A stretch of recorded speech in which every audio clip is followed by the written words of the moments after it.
नमस्कार। आप सभी दर्शकों को समृद्ध एवं दिव्य भारत के चैनल में स्वागत है। यह चैनल आप सबको सत्य पर आधारित और व्यवहारिक बातों पर चर्चा करता है और समाज में सकारात्मक ऊर्जा कैसे पैदा हो, इसके लिए अथक प्रयास करता है। आज मैं महसूस कर रहा हूं कि भारत विश्व के परिप्रेक्ष्य में एक विशेष संकट की ओर आगे बढ़ रहा है। आदरणीय अपने यशस्वी प्रधानमंत्री जी आह्वान कर रहे थे कि हम सब आने वाला कल में कम से कम पेट्रोल का प्रयोग करें, कम से कम डीजल का प्रयोग करें, सोने की खरीदारी कम से कम करें, विलासिता हेतु भारत से बाहर भ्रमण कम से कम करें ताकि हमारी मुद्रा जो है वह उसकी स्थिति खराब ना हो। निसंदेह रूप से हमें प्रधानमंत्री जी के इस आह्वान को अन्यथा नहीं लेनी चाहिए। यह एक ऐसे प्रधानमंत्री हैं जो आने वाले घटनाओं के विषय में पहले से ही इन्हें अंदेशा हो जाता है और ये हम देशवासियों से आह्वान करते हैं। हम सबसे जानते हैं कि हमारे प्रधानमंत्री जी 17 से 18 घंटा मेहनत करते हैं और वह हम सभी के लिए करते हैं, इसीलिए इनकी निष्ठा पर कोई संदेह नहीं होनी चाहिए।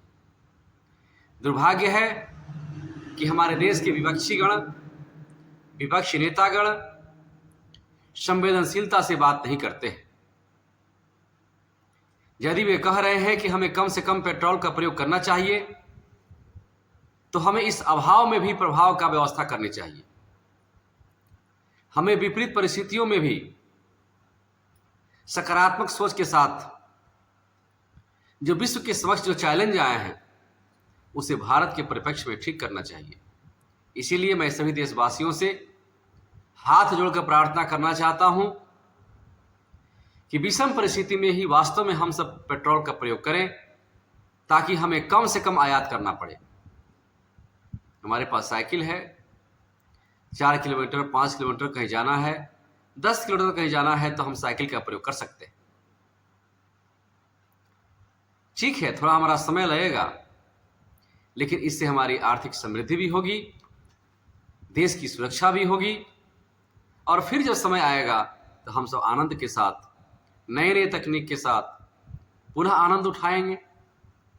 इसीलिए मैं इस विषय को लेकर के आपके सबके समक्ष आया हूं कि प्रधानमंत्री जी के आह्वान पर निसंकोच, बिना किसी भ्रम के, बिना किसी भय के, बिना किसी अपने मन में गलत विचार रखते हुए उनके विचारों पर अक्षरशः मनन करते हुए हम सब जो उन्होंने आह्वान किया है उसे स्वीकार करें और कल से ही इस आह्वान में अपने योगदान दें, क्योंकि हम सब बहुत भाग्यशाली हैं कि हमें देश की रक्षा करने के लिए, हमें देश के सहयोग करने के लिए मरना नहीं पड़ रहा है।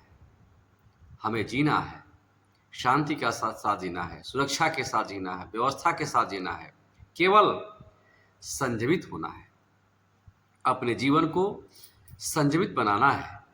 और एक बात हमेशा अपने मन में रखिए